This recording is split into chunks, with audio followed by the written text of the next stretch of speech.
Oltinisoy tumani madaniyat bo'limi Xushovoz xonanda sozandalar tomonidan tayyorlanib kelgan konsert dasturimizni e'tiboringizga havola etamiz. Başımız fırsat gelsin yavrum yolunda. Manzilgacha yo'ldoshimiz fath bo'lgan. Bechen bir barchinoy armon ishlar, ko'ksi baland yoshlar ittifoqimiz.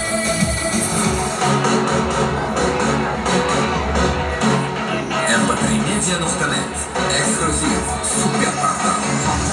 Yolingga ko'z tegmasin deb men albatta serjant bo'laman. O'zim senga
unutmayan mezoringni, sog'inganman didoringni, ikki zulfing zumoringni, ikki chashming xumoringni.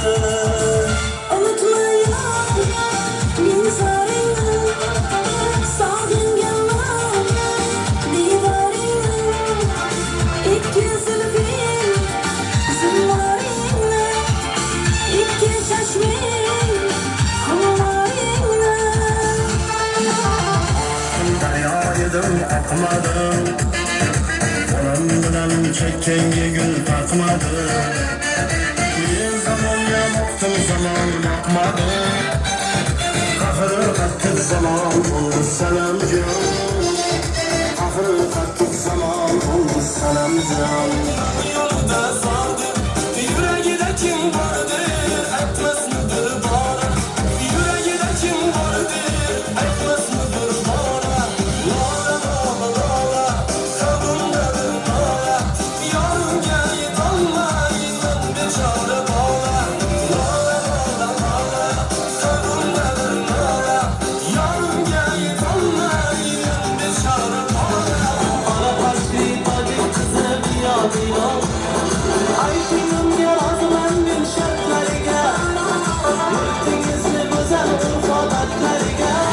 Ulushlashib birga yuraylik, sevgidan oylab kulaylik.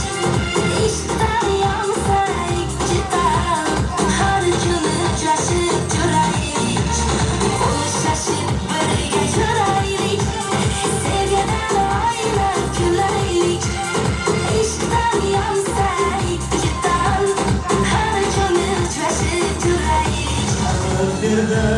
Har orzuning chorasini, baxtim ko'raylik O'zbekiston bolasini.